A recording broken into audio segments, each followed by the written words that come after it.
Eu acho que para falar de impactos, né, mais imediatos da LGPD, eu posso começar falando, né, do judiciário como um todo. Então, ainda em 2018, o CNJ, com essa preocupação, né, de atendimento ao disposto na LGPD, emitiu um ofício circular pedindo sugestões aos tribunais e outros órgãos do judiciário sobre proteção de dados pessoais. Tá? Além disso, o próprio ofício ele já trazia menção à criação de um futuro grupo de trabalho dentro do CNJ, né, para tratar dessas questões. E esse grupo ele foi instituído em abril de 2019. O objetivo geral maior, né, desse grupo ele era tratar das questões de LGPD, tá, no âmbito do judiciário. Além disso, também tratar do acesso aos dados do judiciário de forma massiva. E aí, como resultado desse grupo de trabalho, a gente teve a recomendação 73, publicada agora em agosto de 2020, recomendando medidas para o judiciário como um todo, bastante objetivas em relação à Lei Geral de Proteção de Dados, tá? E algumas questões objetivando, né, a regulamentação de acesso massivo aos dados do judiciário. Dentre as medidas, né, que o CNJ recomenda para os órgãos, uma delas era justamente a criação de um grupo de trabalho, tá, para pesquisa e análise interna de como se daria a LGPD em cada um dos órgãos. Então, o Tribunal de Justiça, né, ele, através do ato 478 de agosto de 2020, criou esse grupo de trabalho, grupo do qual eu faço parte, juntamente com nossa secretária de TI, Juliana Neiva, e outros representantes, né, de outras unidades do tribunal. Tá? Então, criado esse grupo, a ideia é que a gente faça um levantamento, né, de como vai se dar, tá, a implementação da Lei Geral de Proteção de Dados dentro do Tribunal de Justiça e a gente reporte isso ao CNJ. O CNJ, por sua vez, instituiu um novo grupo de trabalho, agora bem recentemente, em outubro, tá? Por meio da portaria 212. E esse grupo de trabalho tem como objetivo receber, né, essas análises, esses estudos dos tribunais, dos órgãos do judiciário como um todo, tá? E tentar consolidar isso daí, talvez no que a gente chame de uma política única, né, ou uma regulamentação única para que os órgãos do judiciário trabalhem, tá, seguirem no sentido de implementar a LGPD. Então, esse aí eu acho que é já aponta, né, essa linha do tempo aí já aponta impactos razoáveis no CNJ, no judiciário como um todo e no TJPE também. Inclusive, eu acho que vale salientar que a gente já criou o nosso comitê gestor de proteção de dados pessoais por meio da portaria 27, agora em agosto de 2020, né? E a gente já tem um comitê funcional, tá? Com todos os integrantes aí, designados, inclusive. Do ponto de vista da minha unidade institucional, né, da minha unidade organizacional, que é o Núcleo de Gestão de Segurança da Informação, essa teve também, tá, alguns impactos. Então, normalmente, o nosso trabalho era muito voltado para a gestão de segurança da informação, normatização, né, então política de segurança, os normativos relacionados, tá, documentação acessória, gestão de risco, arquitetura de segurança da informação, e a gente também tem, né, um papel bastante importante, né, como um órgão consultivo, tá, dentro do Tribunal de Justiça, emitindo inclusive pareceres relacionados à segurança da informação. E aí, com a LGPD, né, em vigor, agora a gente tem também mais essa preocupação que é de aderência à legislação, no caso a Lei Geral de Proteção de Dados, tá? Então, dentro desse escopo, né, a gente já dando suporte ao trabalho do grupo de trabalho do Tribunal de Justiça, a gente já fez uma análise de gap, tá, sobre a aderência do Tribunal de Justiça em relação à Lei Geral de Proteção de Dados. E aí o próximo passo é a execução de uma avaliação de risco, tá, à privacidade, com base, né, nessa análise de gap, tá, utilizando normativa de referência e levantamento sobre utilização de dados pessoais nas nossas unidades de negócio, né, nas nossas áreas de negócio. Tá? Então, assim, a Lei Geral de Proteção de Dados, ela talvez não tenha ainda, posso falar pelo TJPE, né, chegado nas pontas, tá? Mas ela já começa a criar impactos, tá? No nível estratégico e tático do tribunal.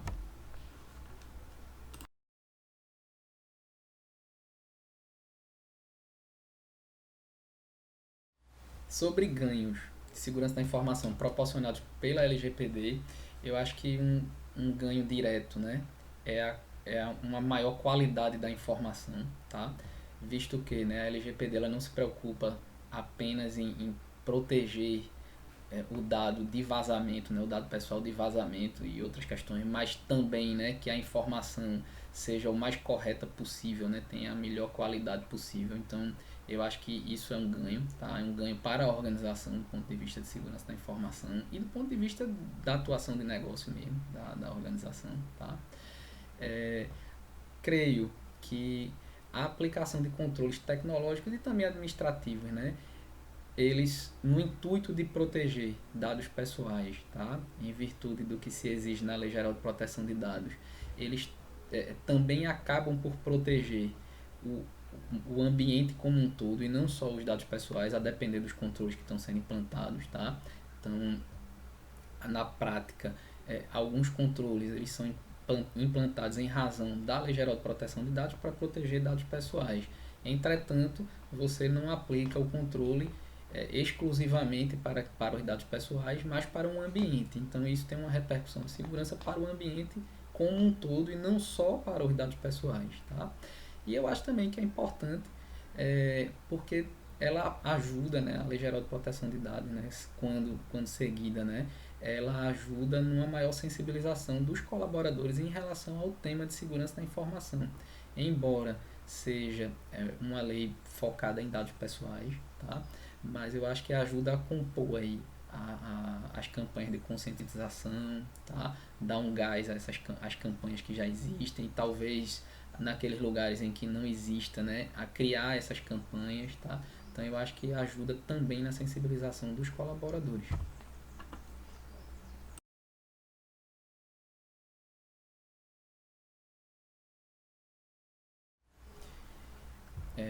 Eu acho que uma dificuldade de implementação da LGPD no setor público, né, e já vem sendo percebida, inclusive nos órgãos que já começaram a se preocupar com a questão da LGPD e tentar implantar alguns controles, tá? É a compatibilização com as leis de transparência, especialmente a lei de acesso à informação. A lei de acesso à informação, né, a cobertura dela, né, sobre dados é muito mais ampla, né, então ela não se refere somente a dados pessoais, mas a quaisquer dados, né, que estejam dispostos aí nas bases dos órgãos públicos e que porventura possam vir a ser solicitados por qualquer cidadão, né, pelos canais estabelecidos dentro da lei de acesso à informação, tá? E a LGPD ela trata exclusivamente de dados pessoais, tá? Então, mesmo uma tendo um escopo, né, muito maior do que a outra, tá? A lei, né, a lei de acesso à informação, ela também contempla os dados pessoais. E aí eu acho que é um desafio a gente encontrar, né, caminhos, tá, jurídicos, enfim, até talvez de regulamentação, né, que façam com que a gente enxergue de uma forma mais nítida como essas legislações vão conviver juntas e como é que a gente consegue proteger os dados pessoais dos indivíduos, né, dos cidadãos que acessam os serviços públicos e ao mesmo tempo a gente vai permitir, né, e até fomentar, tá, o controle social que é tão desejável, né, e estimulado justamente por essas leis de transparência, tá? Sobre, né, a gente ter múltiplas bases de dados e não integração entre essas bases, eu acho que objetivamente a não integração ela pode gerar retrabalho sobre os mesmos dados pessoais que estão espalhados, né, porque na prática você vai ter que fazer um trabalho de adequação, tá, sobre suas bases de dados e se você não tem bases integradas, né, então você começa a ter que fazer retrabalho em diversas bases para o mesmo propósito, que seria a Lei Geral de Proteção de Dados. Então, para mim, claramente a gente já tem uma questão de sobrecarga de trabalho que poderia ser melhorada se a gente quando há, né, a integração das bases.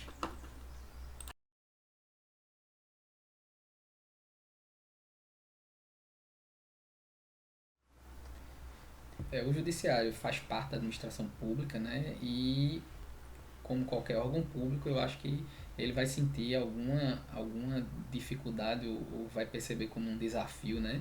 Compatibilizar a Lei Geral de Proteção de Dados com a Lei de Acesso à Informação e eventualmente outras leis de transparência, né? Mas isso é algo em comum, mas eu acho que a gente tem as nossas peculiaridades. Então, o judiciário hoje, ele é visto, né, como ele é, na verdade, um grande repositório, tá, de dados, né? Então, principalmente depois que todos os processos, né, passam a tramitar de forma completamente eletrônica, como é o caso do Tribunal de Justiça hoje, né, que tem aí um volume considerável, né, uma proporção considerável de processos tramitando de forma plenamente eletrônica e comparando com os processos que ainda tramitam em papel, tá? E aí, nesse contexto, né, a gente criou uma situação, tá, favorável, obviamente, ao surgimento, né, das que a gente chama de Lawtechs ou Legaltechs, tá? E escritório de advocacia também, enfim, todas aquelas empresas, né, que fazem parte de um ecossistema, tá, que aproveitam os dados do judiciário para a criação de suas soluções tecnológicas, tá? E aí são soluções importantes para escritórios de advocacia, são para as partes, né? Enfim, são soluções bastante interessantes na maioria das vezes. Mas eu acho que o judiciário ele tem aí um desafio particular que é encontrar um caminho, tá, que não inviabilize esse tipo de inovação que é muito bem-vinda, tá? Então que proporciona desenvolvimento tecnológico, desenvolvimento econômico, que inclusive, né, constam lá como princípios da Lei Geral de Proteção de Dados, tá? Mas ao mesmo tempo não estimule o tratamento de dados pessoais fora do disposto na Lei Geral de Proteção de Dados, tá? E em outras regulações que definem como a gente deve, né, expor, tratar e manter dados pessoais no âmbito dos processos judiciais. Tá?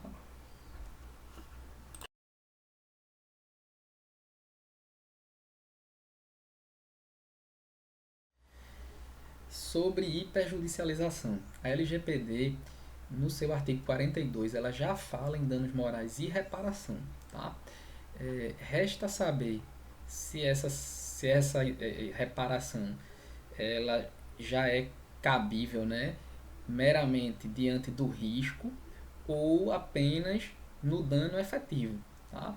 Me parece, né, pelo menos eu não sou da área jurídica, mas pelas conversas que eu tenho com as pessoas da área jurídica, tá, e outros fóruns, né, que eu vejo discussões sobre isso, me parece que somente apenas após o dano efetivo, certo, é que caberia uma reparação. É, Se for apenas, né, após um dano efetivo, é preciso que a gente tenha aí um volume razoável, né, de vazamentos. Enfim, muitas pessoas atingidas, né, por vazamento e que de fato, né, sofram algum tipo de dano para que isso venha a criar, né, um cenário aí de perjudicialização, tá? Se a gente tomar como exemplo a GDPR da União Europeia, não foi isso que os números mostraram, né? Então a GDPR ela está em vigor desde 2018, certo? A aderência à legislação não é tão grande, certo? Ainda, né? Então as empresas lá ainda estão trabalhando, né, para aderir à GDPR. E o cenário como um todo lá não demonstrou que houve um crescimento substancial, né, em cybercrimes relacionados a dados pessoais que, enfim, tá, possam causar algum tipo de dano efetivo, né, ou aumentar esses danos. Bem, se a gente tiver um comportamento como na União Europeia em relação à GDPR, não me parece que vai ser o caso, tá? Mas é, em sendo esse o caso, precisamos tratar, né? Então, como a gente já trata outras questões, tá?